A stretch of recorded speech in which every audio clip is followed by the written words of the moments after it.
The spotlight didn't just catch the diamond on her finger, it illuminated the exact moment my marriage turned into a corporate coup. Damian kissed her right there on the gala stage, then turned to me and roared, "I am the king here." He thought I was just a heartbroken wife about to crumble. He forgot that kings only rule because the person writing the laws lets them. I did not cry. I just started locking the exits. My name is Reagan Whitmore. I am 36 years old, and I built NovaCrest Signal Works from a laptop in a rented studio apartment while eating instant noodles for dinner. I did not inherit an empire. I wrote the code. I secured the contracts. I forged the steel of my spine in boardrooms where men looked past me to find the person in charge. Tonight, however, under the crystal chandeliers of the Harbor Line Key Charity Gala, none of that mattered. Tonight, I was being rewritten. The ballroom was suffocatingly expensive, smelling of orchids and old money. I stood near the front, champagne flute untouched in my hand, watching my husband take the stage. Damian Kessler looked impeccable in his bespoke tuxedo, the very image of the benevolent billionaire. But he was not alone. Sierra Vale, a 22-year-old runway model who had been dominating the tabloids, walked up the steps with him. She wore a dress that cost more than my first car and a smile that did not quite reach her eyes. The room went silent. The clinking of silverware stopped. "Ladies and gentlemen," Damian began, his voice smooth and practiced. He paused for effect, looking down at me with a gaze that could freeze water. Life is about evolution, about finding the partner who truly matches your altitude. He pulled Sierra closer. Reagan and I will be separating effective immediately. A collective gasp swept through the room. I did not move. I did not blink. Damian leaned into the microphone, his voice rising, shedding the polite veneer. "Make no mistake. My funding built this town. My vision leads NovaCrest. I am the king here." He roared the last words, his face flushing with the intoxication of power. The shareholders applauded uncertainly. The press flashbulbs exploded like lightning storms. Sierra seized the moment. She lifted her left hand to brush a stray hair from her face, deliberately angling her finger toward the cameras. A massive yellow diamond caught the light. It was a declaration of war disguised as a romance. She looked at me, her eyes wide with mock sympathy, framing me perfectly as the hysterical, abandoned wife before I had even uttered a word. The master of ceremonies, a man on Damian's payroll, quickly took the microphone back. "Let us give a warm round of applause for Reagan, who has served as a supportive co-founder, thanks to the generous guidance of her husband." My blood ran cold. Supportive co-founder, generous guidance. They were erasing 10 years of my work in 10 seconds. This was not just an affair. This was a hostile takeover. My phone buzzed in my clutch. I glanced down. A single email had arrived. Subject transfer agreement body sign. The attached asset transfer by 10 o'clock tomorrow morning. If you refuse, the board will be notified of your nervous breakdown. We will freeze the stock for mental health reasons. I looked up. Damian was toasting the crowd, looking like a conqueror. I turned to leave. I needed air. I needed to think. But as I moved toward the side exit, 2 men in dark suits stepped in front of me. I recognized them. They were Damian's personal security detail. They did not touch me. They simply occupied the space I needed to walk through, their hands clasped politely in front of them. "Mrs. Kessler," one of them said, his voice low. "Mr. Kessler believes it would be unwise for you to leave before the toast is finished." They were boxing me in. They wanted a reaction. They wanted me to scream, to shove, to give the cameras the money shot of the crazy ex-wife. I stopped. I smoothed the fabric of my dress. I looked the guard in the eye until he shifted his weight uncomfortably. "Move," I said. It was not a request. He hesitated, then stepped aside just enough for me to pass. I walked out of the ballroom and into the biting wind of the Harbor Line Key Terrace. The night was dark, the water below black and churning. My hands were steady. My heart was a cold, hard stone in my chest. They thought they had stripped me naked. They thought the game was over because the king had spoken.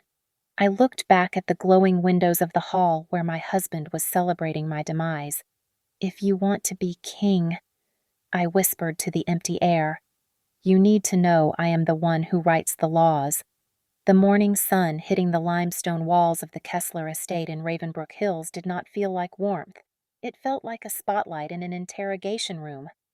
I parked my sedan between two black SUVs that looked more like military transport than civilian vehicles. This was not a family brunch. It was an execution with mimosas. I walked into the solarium where the family held court. The table was set with silver and crystal, but the centerpiece was not flowers. It was a thick, bound legal document. Damian sat at the head of the table, wearing a cashmere sweater that cost more than my father made in a year. His mother, Eleanor, sat to his right, pouring tea with the precise, terrifying calm of a surgeon. Opposite them sat Noah Lark, the family's pit bull of a lawyer who smiled at me with too many teeth. "Sit down." "Reagan," Damian said, gesturing to the empty chair. "We need to restructure." I did not sit. I looked at the document. The title page read, "The Kessler Family Preservation Trust." Noah Lark slid the papers toward me. "It is a simple transfer of voting rights. Mrs. Kessler, you will transfer your 51% control in Novacrest to the trust. Eleanor will act as the trustee. Damian, of course, will be the primary beneficiary." I picked up the document. The paper was heavy, expensive. "And if I refuse," Noah leaned back, steepling his fingers. "Then we release the medical reports, the ones detailing your severe exhaustion, the outbursts. We have already drafted the petition for a corporate conservatorship.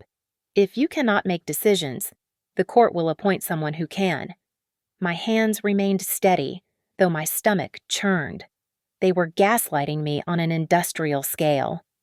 Eleanor placed a porcelain cup down with a soft clink. "It is for the company image.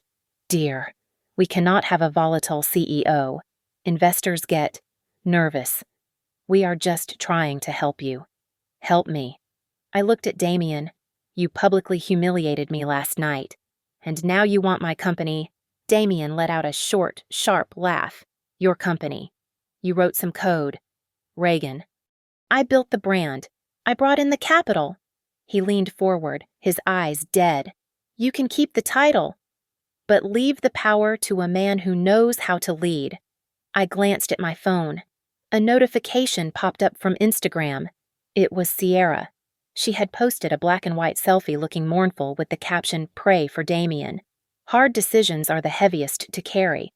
She wasn't even here, yet she was controlling the narrative outside these walls, painting me as the villain. I flipped to page 42 of the agreement. My eyes scanned the fine print. There it was, Clause 17B. If the grantor seeks psychiatric therapy or voluntary admission for stress-related conditions, all residual voting rights transfer immediately to the trustee. It was a trap.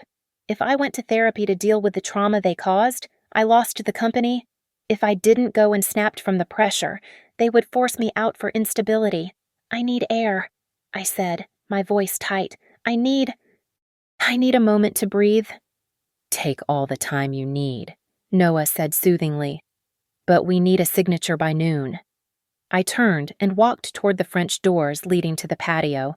As soon as my back was to them, I slipped my hand into my blazer pocket and tapped the record button on my phone. I paused at the threshold, feigning a moment of weakness, resting my hand against the doorframe as if I were dizzy. Behind me, the silence broke. They thought I was out of earshot. "She is stalling," Eleanor murmured. Then I heard Damian's voice, low and dripping with contempt. "She will sign. She has no one else." He paused, and I could hear the smirk in his voice. "Sign it. Sign it.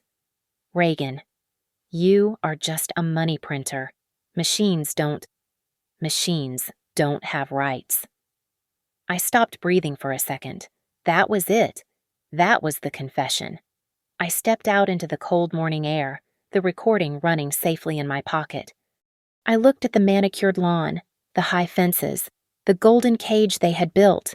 Cry later, I whispered to myself, my voice barely audible over the wind.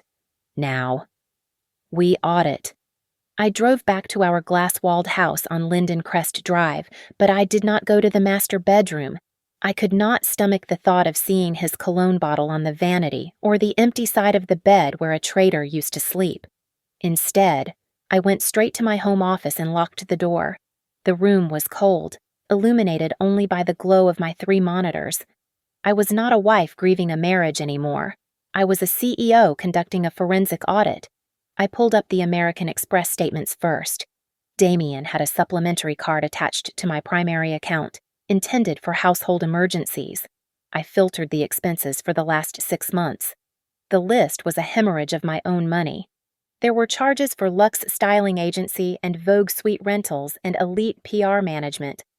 Shum, he had not just cheated on me, he had financed Sierra's entire public debut using my credit limit. He bought the weapon he shot me with, and he made me sign the receipt. I dug deeper. Amidst the luxury charges, I found a recurring wire transfer of $15,000 sent on the first of every month to an entity called Kessler Meridian Consulting. I typed the name into the corporate registry database. It was a generic LLC registered in Delaware with no website, no employee list, and absolutely no deliverables. It smelled like dirty laundry. It smelled like he was siphoning cash to build a war chest. My fingers flew across the keyboard as I logged into the NovaCrest backend. I had administrator privileges that even Damian did not know about. I pulled the access logs for the past year. There were flags everywhere. Someone had been logging into the executive share drive at 3 a.m. from an IP address that matched the guest Wi-Fi at our lake house. Then I saw it. The smoking gun. It was a file in the recovered items bin, a folder most users forgot existed. The file name was board proxy draft v7.tdf. I checked the metadata. The document creation date was exactly 18 months ago. I froze. 18 months ago. We were celebrating our 5th anniversary in Napa. 18 months ago, Sierra was still in college. The realization hit me with the force of a physical blow. Sierra was not the reason for the divorce. She was just the distraction. Damian had been planning to steal the company for nearly 2 years. He had been smiling at me over dinner, holding my hand at galas, all while drafting the legal framework to erase me from existence. The sound of the front door slamming downstairs made me jump. Heavy footsteps echoed on the floating staircase. The doorknob to my office rattled. Then Damian pounded on the wood. "Open the door." "Reagan," he shouted, "I need my watch collection." I saved the logs to an encrypted drive, slipped it into my bra, and opened the door. Damian stood there, looking flushed and chaotic.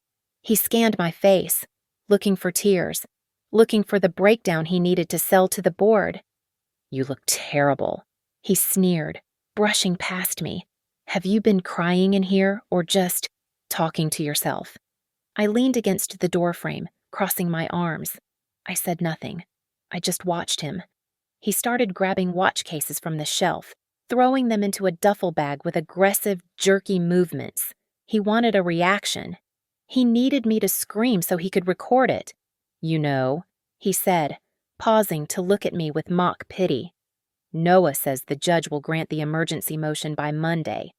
If you just sign the papers, you keep the house. If you fight me, I will burn the stock price to the ground. I will leak rumors that will make our investors run for the hills." I slid my hand into my pocket and felt the cold metal of my phone. It was already recording.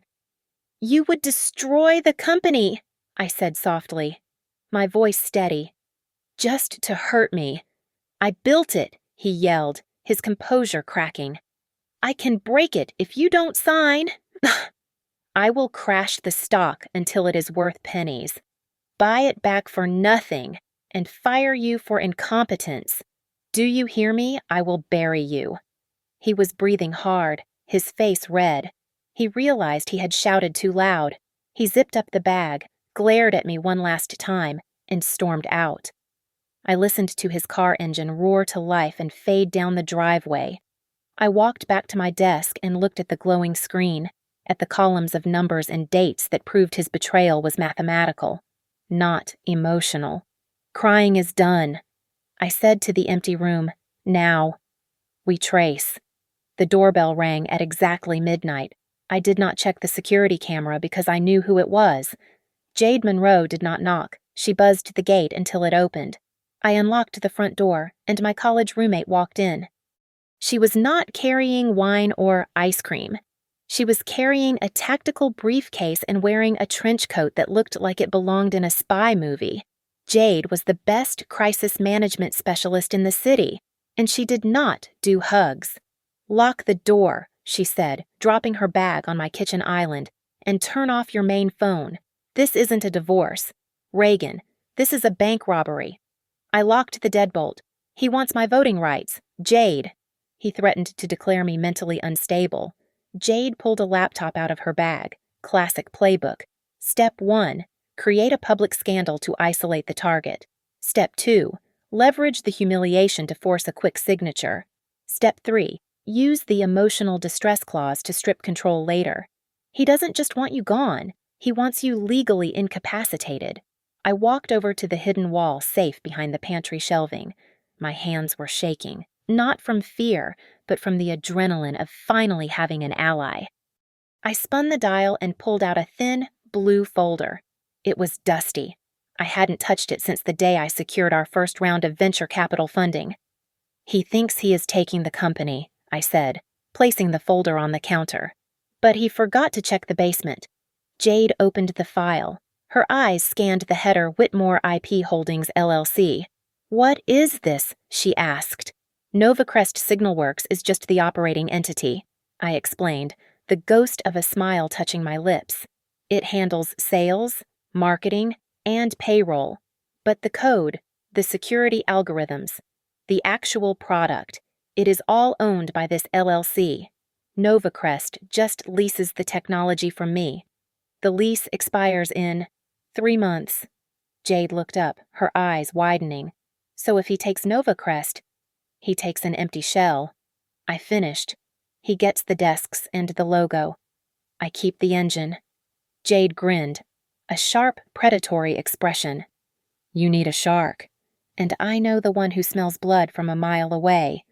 40 minutes later, Evelyn Drake walked into my kitchen. She was a legend in corporate litigation, a woman who reputedly ate junior partners for breakfast. She didn't sit down. She stood over the documents, reading the fine print of Damian's proposed agreement and my LLC papers. "This is beautiful," Evelyn murmured, tapping a manicured fingernail on the paper. "He is so arrogant. He thinks because he's the face of the company, he owns the soul of it. He doesn't need your marriage, Reagan. He needs your signature to keep the lease valid without realizing it." "How do we stop him?" I asked. Evelyn pulled a pen from her pocket. "We don't stop him. We let him win. We are going to draft a counteroffer. You will agree to give up your voting rights in Novacrest. You will give him the title. But," she circled a paragraph on the legal pad, "we will insert a standard integration clause. It states that the new agreement respects all pre-existing vendor contracts and intellectual property arrangements. Since he doesn't know the IP belongs to a separate LLC, he will sign it without reading. He will think I am surrendering." I said, "Exactly." Evelyn said, looking me up and down. "You look too put together.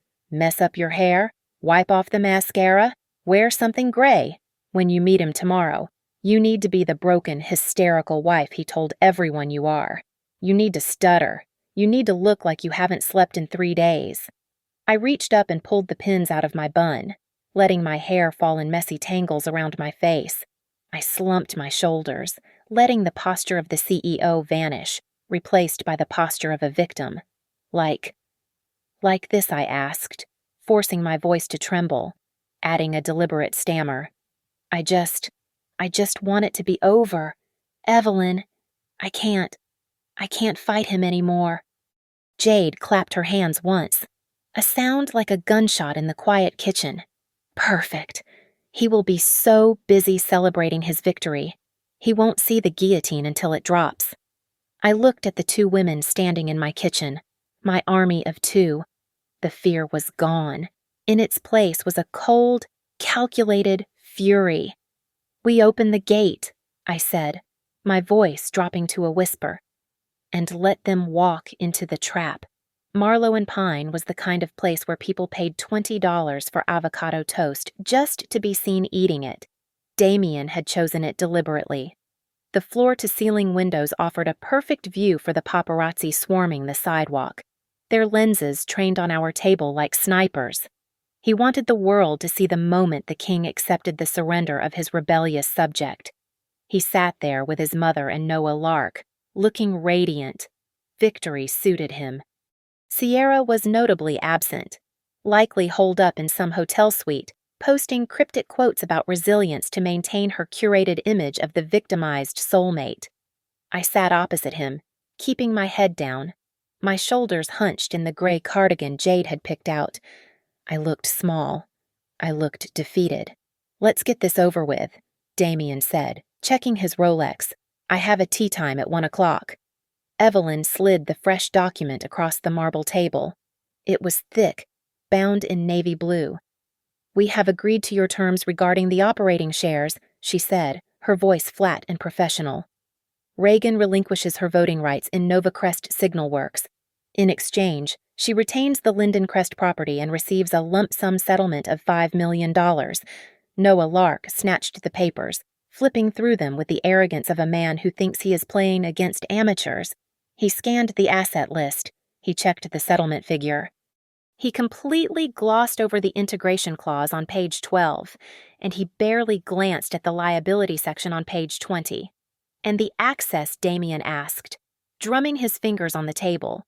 "You get full access to the marital home for retrieving personal effects," I whispered, staring at my hands. I just don't want to fight anymore." "Damian," Damian laughed. A cruel, satisfied sound. "I knew it. You never had the stomach for the big leagues. Reagan." He didn't read the rest. He didn't read the clause that stated the signatory acknowledged all current financial records, including discrepancies and unauthorized vendor payments, as valid, pre-existing corporate debts, personally guaranteed by the primary shareholder. He was so eager to take the crown. He didn't notice he was also signing for the debt of his own embezzlement. He pulled a gold fountain pen from his jacket and signed his name with a flourish. He pushed the papers toward me. "Your turn," he said. "End it." I picked up the pen. For a second, the trembling in my hand stopped. I pressed the nib to the paper and signed Reagan Whitmore with a sharp, angular precision that cut through the page. It was not the signature of a broken woman. It was the signature of an executioner signing a death warrant. I looked up. Evelyn caught my eye. She gave a microscopic nod. "Got him. Pleasure doing business," Noah said, snapping the folder shut. As they stood up to leave, preening for the cameras outside, my phone vibrated in my pocket. It was not a text. It was a red alert from the Novacrest internal security system. Alert physical breach. Server room alpha. Biometric bypass detected. My blood turned to ice. This was not a remote hack. Someone was physically inside the headquarters at Glassline Tower. Someone was trying to access the hard servers before the transition was official. Damian was already walking toward the door, buttoning his jacket, smiling for the flashbulbs. He thought the war was over. He thought he was going to play golf. I stood up. I took off the gray cardigan and dropped it on the chair. I straightened my spine, growing 2 inches taller in an instant. The sad wife was gone. The CEO was back online.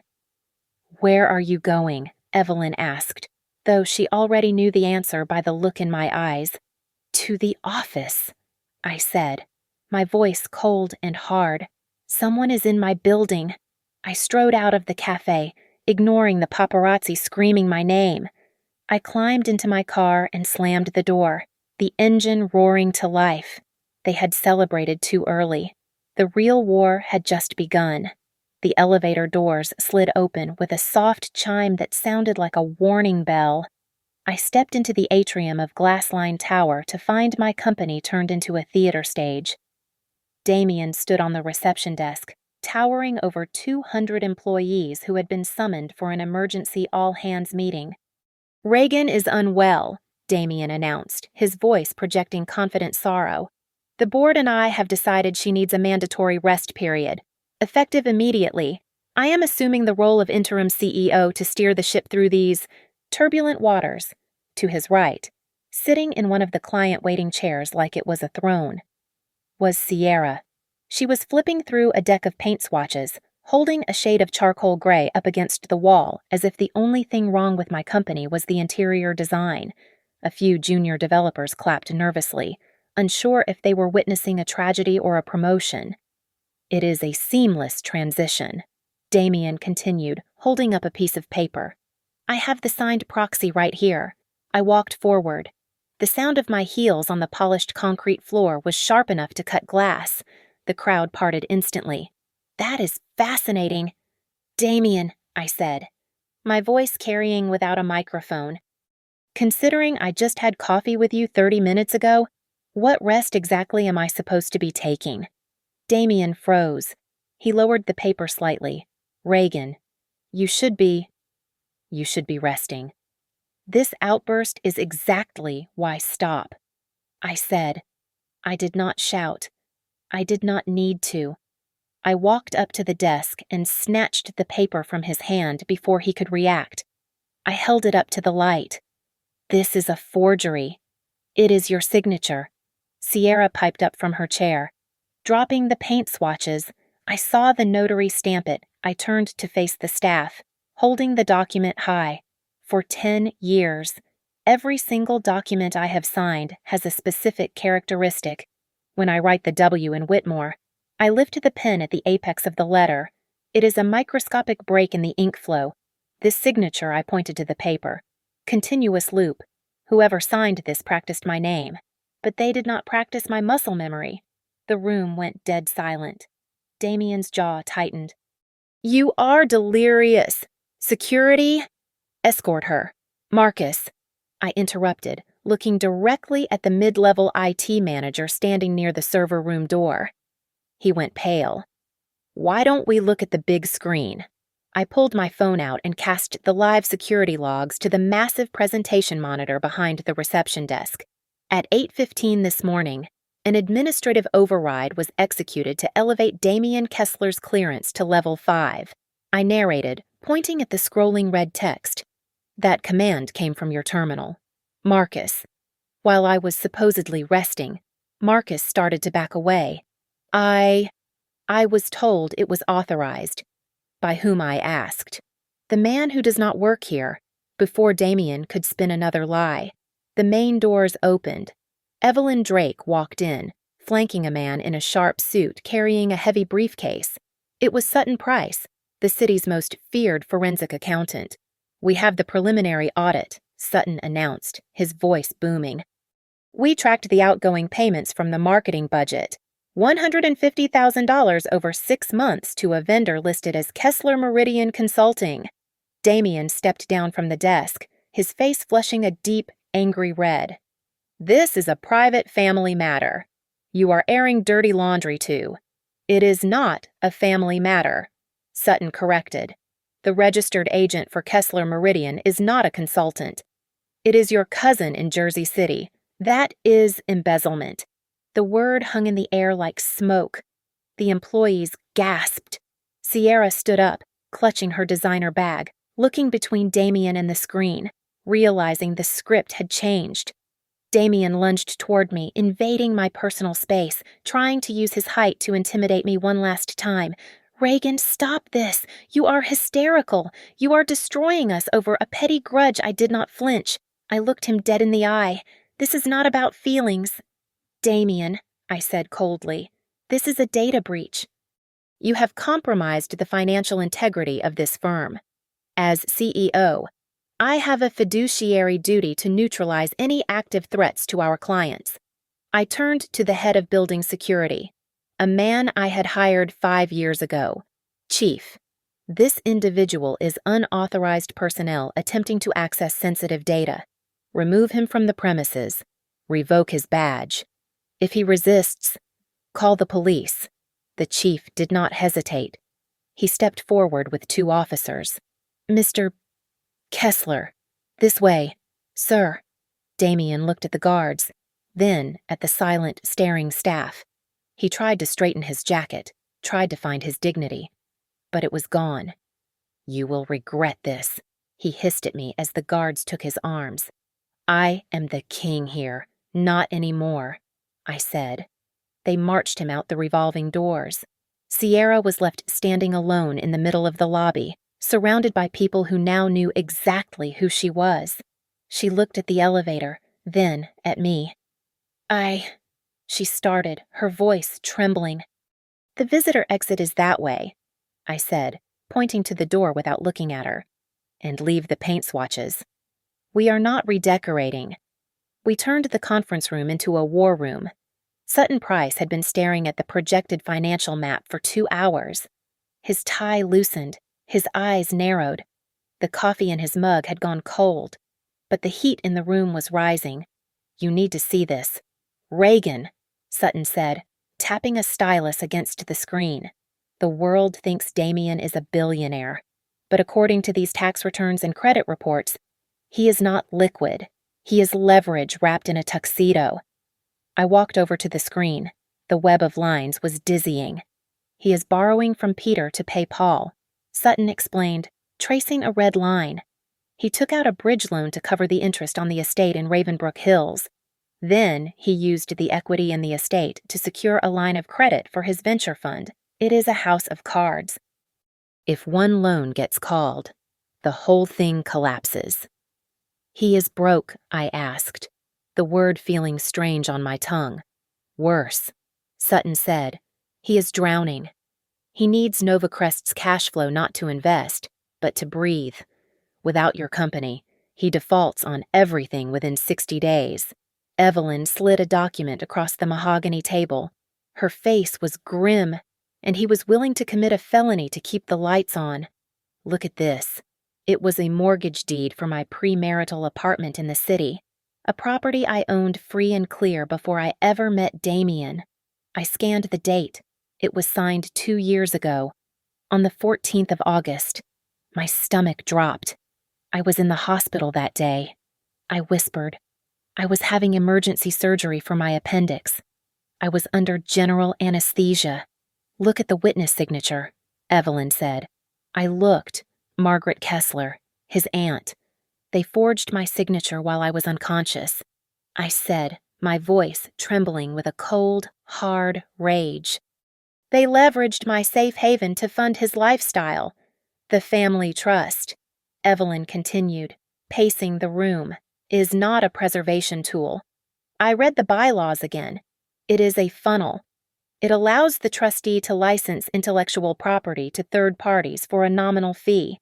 He wasn't just going to take your voting rights. He was going to transfer the Novacrest source code to a new entity he controls and leave the original company hollow. Just then, Jade walked in, her phone pressed to her ear. She listened for a moment, her expression tightening, then hung up. We have a problem, Jade said. A reporter from the Financial Chronicle just called for a comment. They are running a piece tomorrow titled, The Unraveling of Reagan Whitmore, How Personal Trauma is Sinking a Tech Giant. The source claims you are erratic, missing meetings, and emotionally unstable. Sierra, I said. Her PR team. Jade confirmed. They are trying to paint you as the crazy ex-wife so the board will have grounds to remove you for cause.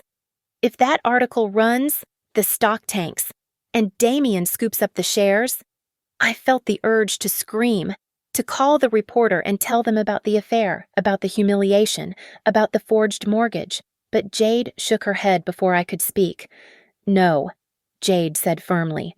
We do not fight in the mud. If we deny the affair, we look defensive.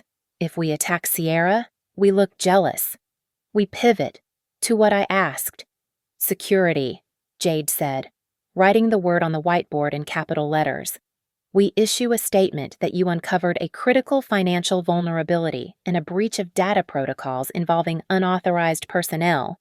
We frame your actions today not as a wife kicking out a husband, but as a CEO neutralizing a threat to client data. We make this about compliance, not romance. I looked at the org chart Sutton had built for Damian's new shell company, the one intended to receive my stolen IP. There, listed as the Director of Branding and Public Relations, was Sierra Vale. A realization hit me like a lightning bolt. She does not know, I said softly. Know what Evelyn asked? Sierra, I said, pointing to her name on the screen. She thinks she is the queen of this new empire. But look at the liability clause. The Director of Branding is legally responsible for all public solicitations of funds. Damian put her face on the prospectus. He set her up, Sutton said, letting out a low whistle.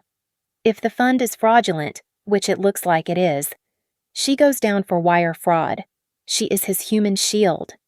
I looked at the photo of Sierra on the screen. Perfect hair, perfect smile, completely oblivious that she was standing on a trapdoor. I could destroy her reputation, I said, thinking of the diamond she waved in my face. But I don't have to. No, Evelyn agreed. You just have to let the truth do the work. I picked up my phone, released the statement about the security breach, attached the audit log showing the unauthorized access from Damian's IP, and mention, just casually, that we are cooperating with authorities regarding irregularities in the vendor list. Jade smiled. That will scare the investors. Good, I said. If they are willing to lie about me to save themselves, imagine what they will do to each other when the walls start closing in. The courtroom in the district civil court smelled of floor wax and stale coffee. It was a sterile arena for a messy war. Damian sat at the plaintiff's table, his posture perfect, his expression one of weary dignity. He was playing the role of the beleaguered husband seeking protection from a volatile wife. Behind him, in the gallery, sat Sierra. She wore a high-necked navy dress and minimal makeup, looking every inch the supportive partner of a man under siege. She avoided my eyes, fixing her gaze on the back of Damian's head as if he were a martyr. Noah Lark stood up, buttoning his suit jacket. Your Honor, we are requesting an immediate temporary restraining order against Ms. Whitmore. Her erratic behavior at the Novacrest headquarters yesterday, publicly shouting, seizing documents, casting baseless accusations, demonstrates a pattern of harassment. We also request a temporary freeze on all marital assets, including stock transfers, to prevent her from liquidating the estate in a fit of mania. It was a smart move. If the judge froze the assets, I could not execute the buyback. I would be paralyzed while Damian drained the accounts. Judge Vance looked over his spectacles at me. Ms. Drake. Your response. Evelyn stood up. She did not use dramatic gestures. She simply placed a flash drive on the judge's bench. Your Honor. We are not here to discuss feelings, Evelyn said, her voice cool and sharp. We are here to discuss corporate sabotage. The plaintiff claims my client is erratic. However, we have audio evidence of the plaintiff threatening to intentionally devalue a publicly traded company to coerce a settlement. Noah jumped up.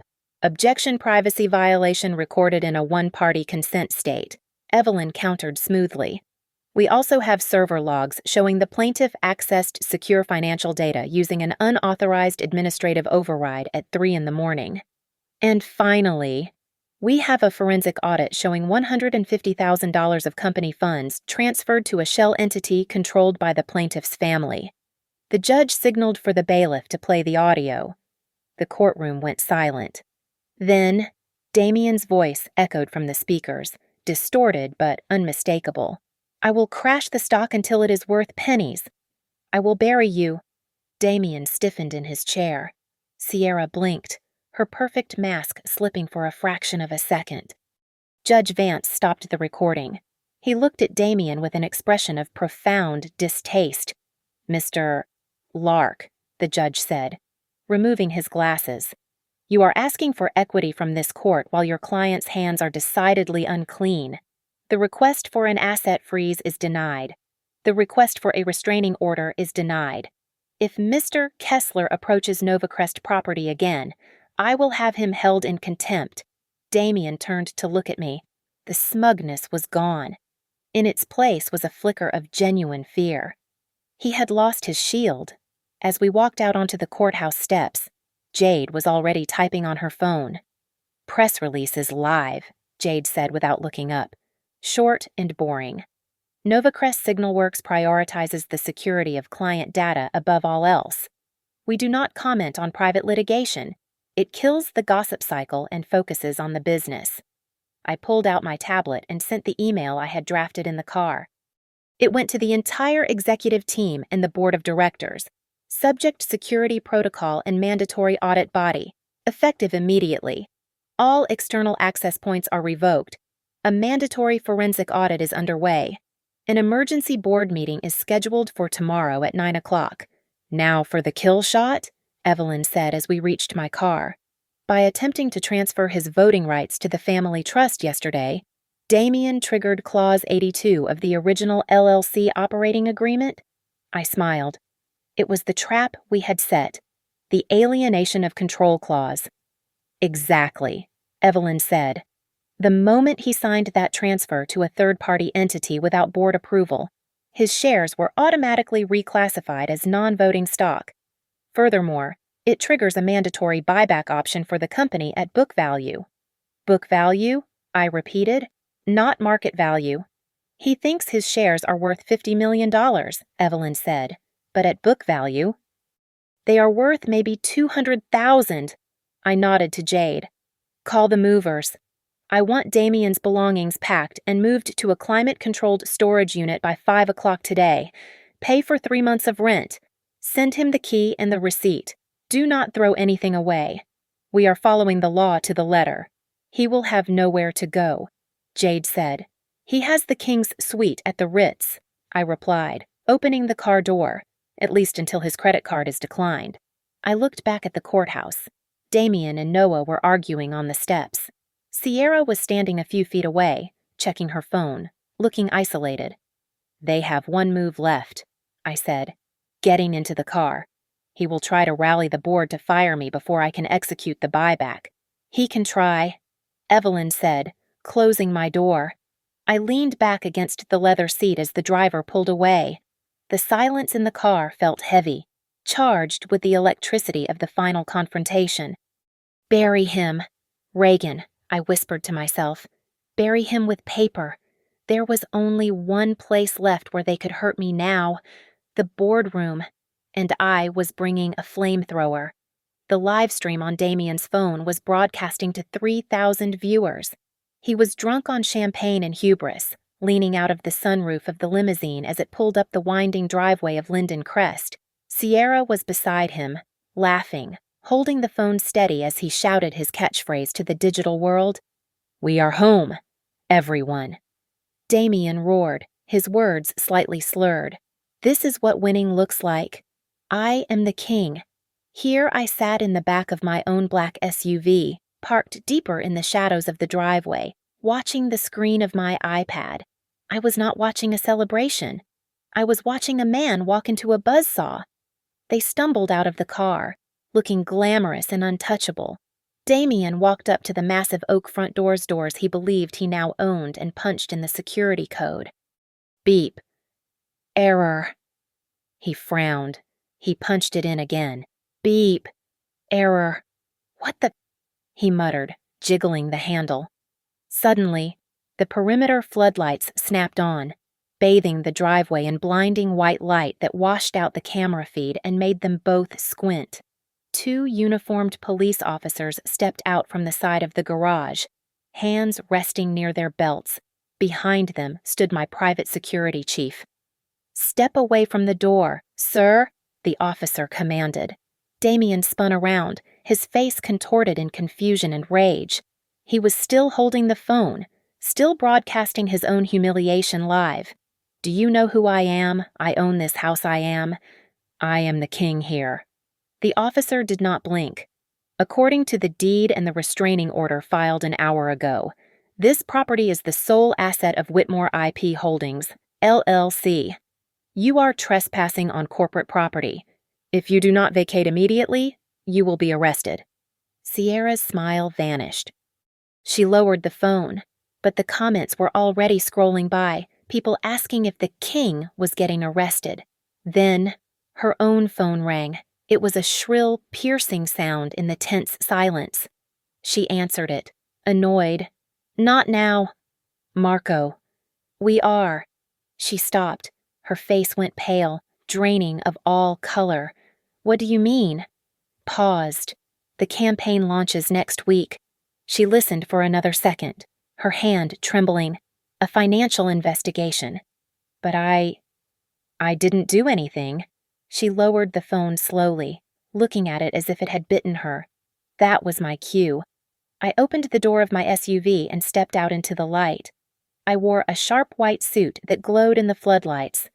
I walked calmly toward them, the gravel crunching under my heels. Damian saw me and lunged forward, but the police officer stepped in his way.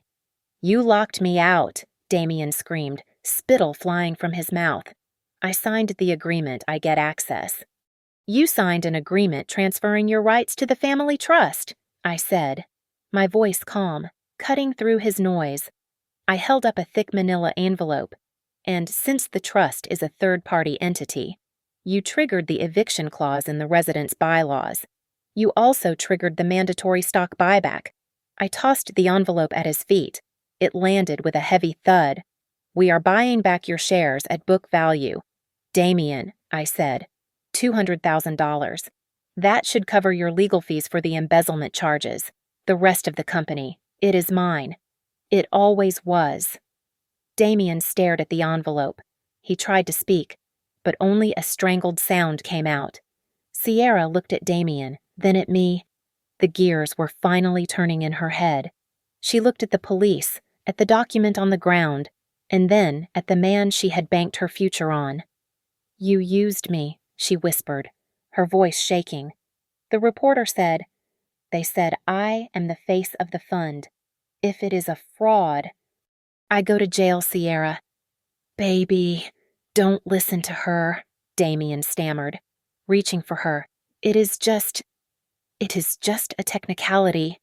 Sierra stepped back, revulsion twisting her features. She looked at the billionaire who suddenly looked very small.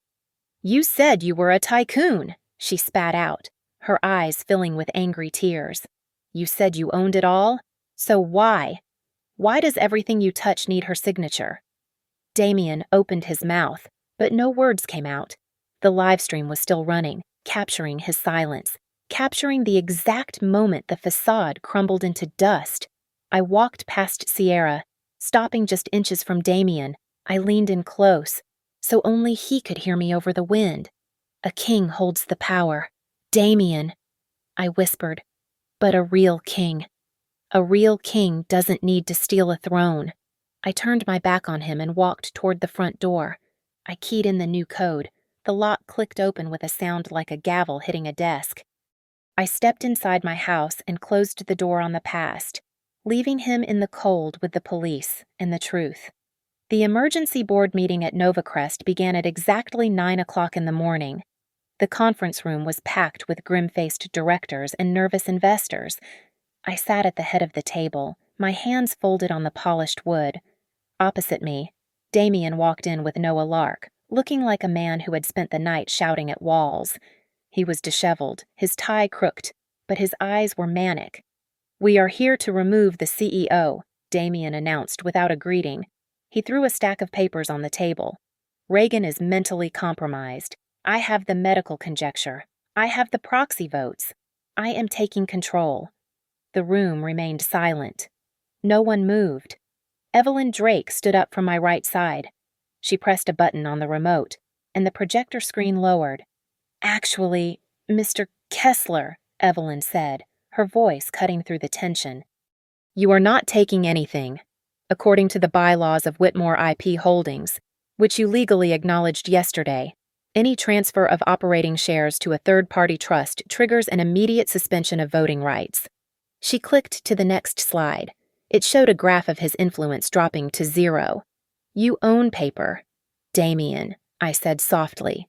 You do not own power, and per the same agreement, the company has exercised its right to buy back those non-voting shares at book value.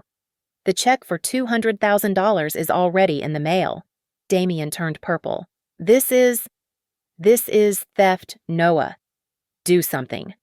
Noah opened his mouth, but Sutton Price interrupted him. We also have the final forensic report. Sutton said, placing a thick binder on the table. We traced the $150,000 sent to the shell vendor. It flows directly into a debt repayment account for a gambling syndicate in Atlantic City. And the authorized signatory on the transfer, Sutton pointed to the screen. It wasn't Damian. It was authorized by your cell phone. Sutton said, but here is the interesting part. We received a package early this morning from Ms. Sierra Vale. Damian froze. Sierra, she wouldn't. She would, I said. To avoid being named as a co-conspirator in your fraud indictment, Sierra turned over her entire email history with you, including the drafts where you scripted my nervous breakdown 3 months ago. I slid a printed email across the table. It was dated January. Subject Operation Gaslight. Text, make sure she misses the gala. We need her to look unstable. The board members gasped. The chairman, a man who had known me for 10 years, looked at Damian with pure disgust. Damian looked around the room, realizing the walls had closed in. He slammed his fist on the table, the desperation breaking his voice. It doesn't matter, he screamed, his eyes wild. I brought the capital I made you people rich. I am the king here. The silence that followed was deafening. It was not the silence of fear. It was the silence of pity. The chair moves to terminate all association with Damian Kessler immediately, the chairman said, his voice cold, and to authorize legal counsel to file charges for corporate malfeasance. Seconded, another director said instantly. All in favor. Every hand in the room went up. Security guards stepped forward. They did not ask him to leave this time. They took him by the arms. You can't do this, Damian shouted, struggling as they dragged him toward the door. I will sue. I will burn this place down. Noah Lark tried to stand his ground. My client will not be treated like a criminal. We will file a countersuit for Save It. Noah, Evelyn said, closing her folder with a snap. He signed the admission of debt. He signed the transfer. And we have the logs. If you sue, we will add perjury to the list of charges. Noah looked at his client being hauled out into the hallway, then looked at the formidable evidence on the table. He picked up his briefcase and walked out without another word. When the doors closed, the room seemed to exhale. I stood up. I did not smile. I did not cheer. We have a lot of work to do. I said to the board, we need to rebuild client trust. We need to secure our data. And we need to remind the market that NovaCrest is not defined by who wears a suit on a magazine cover. It is defined by the code we write and the promises we keep. The meeting ended. The directors came up to shake my hand, apologizing, offering support. I thanked them, but I did not linger. I walked back to my office and closed the door. The city skyline sprawled out beyond the glass walls, a jungle of steel and light. I walked over to the window and looked down at the street, where a tiny figure was being pushed into a police car. I turned off my phone. The silence in the room was not lonely. It was peaceful. The king is dead, I whispered to the empty room. This empire finally belongs to the person who built it. Thank you so much for listening to this story. Please let me know in the comments where you are tuning in from. I would love to hear your thoughts and chat with you. Don't forget to subscribe to Lily Revenge Stories. Like the video and hit that hype button so this story can reach even more people.